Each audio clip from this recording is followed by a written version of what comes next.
ओम श्री गणेशाय नमः। श्री गुरुभ्यो नमः। श्री मात्रे नमः। श्री रुद्र कवचम।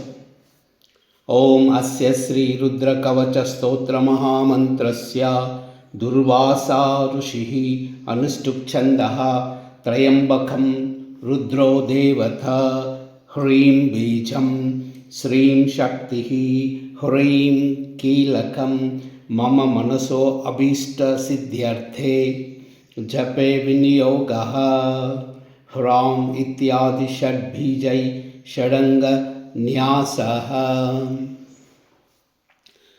ध्यानम्।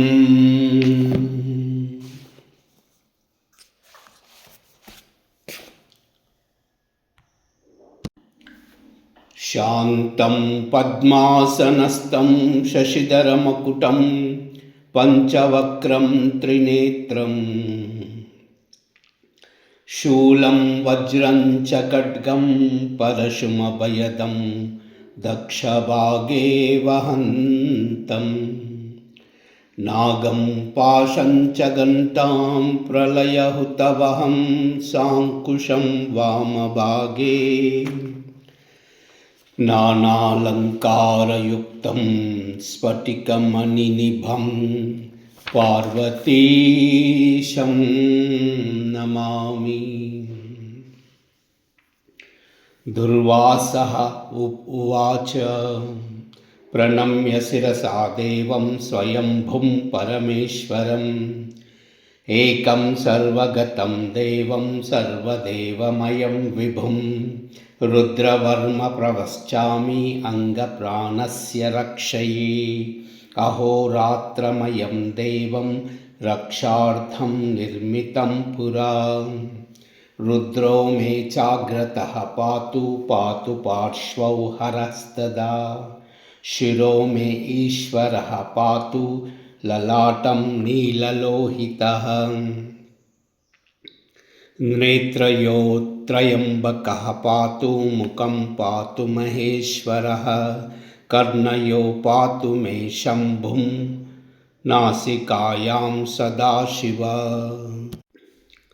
वागीशः पातु मे जिह्वाम् औष्ठौ पातु अम्बिकापतिः श्रीकण्ठ पातु मे ग्रीवां बाहूंश्चैव पिनाकधृत् हृदयं मे महादेवः ईश्वरो व्यात्स्तनान्तरं नाभिं कटिं च वृक्षस्य पातु सर्वम् उमापतिः बाहुमध्यान्तरं चैव सूक्ष्मरूप सदाशिवः सर्वं रक्षतु सर्वेशो गात्राणि च यदाक्रमम् वज्रशक्तिं चैव पाशाङ्कुशधरं तदा गण्डशूलधरं नित्यं रक्षतु त्रिदतेश्वरः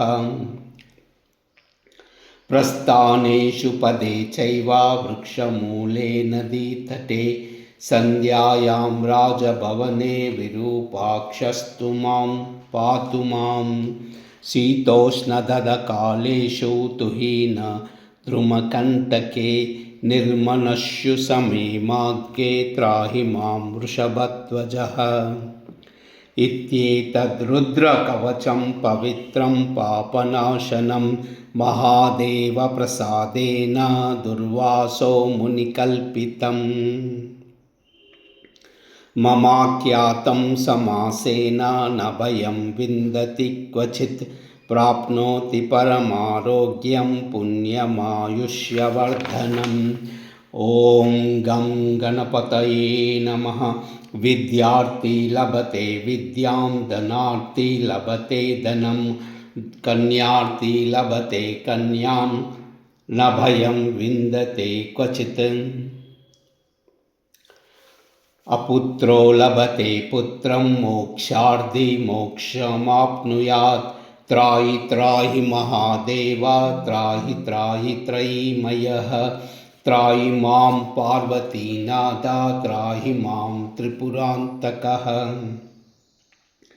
पाशं कट्वाङ्गदिव्यास्त्रं त्रिशूलं रुद्रमेव च नमस्करोमि देवेश त्राहि मां जगदीश्वरः शत्रुमध्ये सभामध्ये ग्राममध्ये गृहान्तरे गमनागमने चैव त्राहि मां भक्तवत्सलः त्वं चित्तं त्वं मानसं च त्वं बुद्धि त्वं परायणं कर्मणा मनसा चैव त्वं बुद्धिश्चेदा तदा ज्वरभयं छिन्धि सर्वजयभयं छिन्धि ग्रहभयं छिन्धि सर्वशत्रून् निवारयत्यपि सर्वव्याधिनिवारणं रुद्रलोकं स गच्छति रुद्रलोकं स गच्छत्योन्नम इति स्कन्दपुराणे दुर्वासो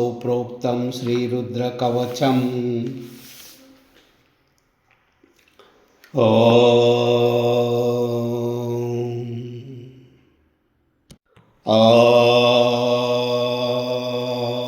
नमः शिवाय।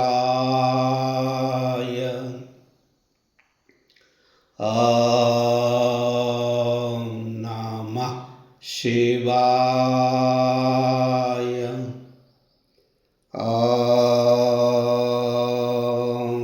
नमः शिवाय।